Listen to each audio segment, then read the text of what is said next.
Those waves seem to come from a transmitter that makes any known to us look like a child's toy." "But that's not possible!" The cry came from behind Mr. Thompson, and they all whirled in its direction, startled by its note of peculiar terror. It came from Dr. Stadler. "There's no such thing. There's nobody on earth to make it." The chief engineer spread his hands out.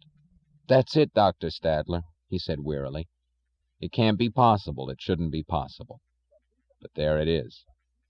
"Well, do something about it," cried Mr. Thompson to the crowd at large. No one answered or moved. "I won't permit this," cried Mr. Thompson. "I won't permit it tonight of all nights. I've got to make that speech. Do something. Solve it, whatever it is. I order you to solve it." The chief engineer was looking at him blankly. "I'll fire the lot of you for this. I'll fire every electronic engineer in the country. I'll put the whole profession on trial for sabotage, desertion, and treason. Do you hear me? Now do something. God damn you, do something." The chief engineer was looking at him impassively, as if words were not conveying anything any longer. "Isn't there anybody around to obey an order?" cried Mr. Thompson. "Isn't there a brain left in this country?" The hand of the clock reached the dot of 8 o'clock. "Ladies and gentlemen," said a voice that came from the radio receiver, a man's clear, calm, implacable voice, the kind of voice that had not been heard on the airwaves for years. "Mr. Thompson will not speak to you tonight. His time is up. I have taken it over. You were to hear a report on the world crisis. That is what you are going to hear." 3 gasps of recognition greeted the voice, but nobody had the power to notice them among the sounds of the crowd, which were beyond the stage of cries. One was a gasp of triumph, another of terror, the third of bewilderment. 3 persons had recognized the speaker: Dagny, Dr. Stadler, Eddie Willers. Nobody glanced at Eddie Willers, but Dagny and Dr. Stadler glanced at each other. She saw that his face was distorted by as evil a terror as one could ever bear to see. He saw that she knew, and that the way she looked at him was as if the speaker had slapped his face. "For 12 years you have been asking, 'Who is John Galt?' This is John Galt speaking. I am the man who loves his life. I am the man who does not sacrifice his love or his values. I am the man who has deprived you of victims, and thus has destroyed your world. And if you wish to know why you are perishing, you who dread knowledge, I am the man who will now tell you." The chief engineer was the only one able to move. He ran to a television set and struggled frantically with its dials. But the screen remained empty. The speaker had not chosen to be seen. Only his voice filled the airways of the country. Of the world, thought the chief engineer, sounding as if he were speaking here in this room, not to a group, but to one man. It was not the tone of addressing a meeting, but the tone of addressing a mind.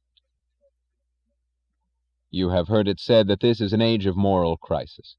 You have said it yourself, half in fear, half in hope that the words had no meaning. You have cried that man's sins are destroying the world, and you have cursed human nature for its unwillingness to practice the virtues you demanded. Since virtue to you consists of sacrifice, you have demanded more sacrifices at every successive disaster. In the name of a return to morality, you have sacrificed all those evils which you held as the cause of your plight. You have sacrificed justice to mercy. You have sacrificed independence to unity. You have sacrificed reason to faith. You have sacrificed wealth to need. You have sacrificed self-esteem to self-denial. You have sacrificed happiness to duty. You have destroyed all that which you held to be evil, and achieved all that which you held to be good. Why then do you shrink in horror from the sight of the world around you? That world is not the product of your sins. It is the product and the image of your virtues. It is your moral ideal brought into reality in its full and final perfection. You have fought for it. You have dreamed of it. You have wished it. And I am the man who has granted you your wish. Your ideal had an implacable enemy, which your code of morality was designed to destroy. I have withdrawn that enemy. I have taken it out of your way and out of your reach. I have removed the source of all those evils you were sacrificing one by one. I have ended your battle. I have stopped your motor. I have deprived your world of man's mind. Men do not live by the mind, you say. I have withdrawn those who do. The mind is impotent, you say. I have withdrawn those whose mind isn't. There are values higher than the mind, you say. I have withdrawn those for whom there aren't. While you were dragging to your sacrificial altars the men of justice, of independence, of reason, of wealth, of self-esteem, I beat you to it. I reached them first.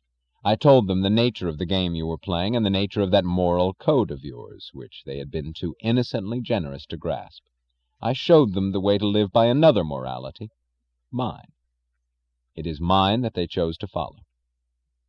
All the men who have vanished, the men you hated, yet dreaded to lose, it is I who have taken them away from you. Do not attempt to find us. We do not choose to be found. Do not cry that it is our duty to serve you. We do not recognize such duty. Do not cry that you need us. We do not consider need a claim. Do not cry that you own us. You don't. Do not beg us to return. We are on strike. We, the men of the mind. We are on strike against self-immolation. We are on strike against the creed of unearned rewards and unrewarded duties. We are on strike against the dogma that the pursuit of one's happiness is evil. We are on strike against the doctrine that life is guilt. There is a difference between our strike and all those you've practiced for centuries.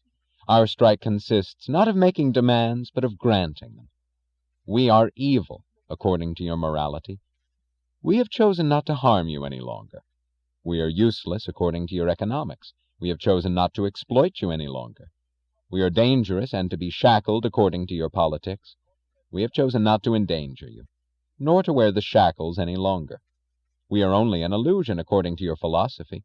We have chosen not to blind you any longer, and have left you free to face reality, the reality you wanted, the world as you see it now, a world without mind.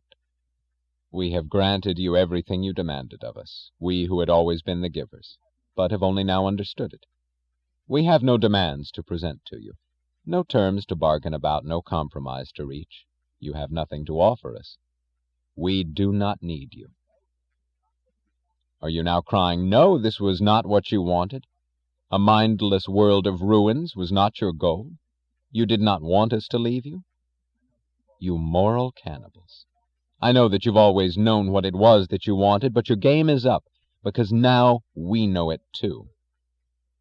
Through centuries of scourges and disasters, brought about by your code of morality, you have cried that your code had been broken, that the scourges were punishment for breaking it, that men were too weak and too selfish to spill all the blood it required. You damned man. You damned existence. You damned this earth, but never dared to question your code. Your victims took the blame and struggled on, with your curses as reward for their martyrdom, while you went on crying that your code was noble, but human nature was not good enough to practice it, and no one rose to ask the question, good? By what standard? You wanted to know John Galt's identity. I am the man who has asked that question. Yes, this is an age of moral crisis. Yes, you are bearing punishment for your evil. But it is not man who is now on trial, and it is not human nature that will take the blame. It is your moral code that's through this time. Your moral code has reached its climax.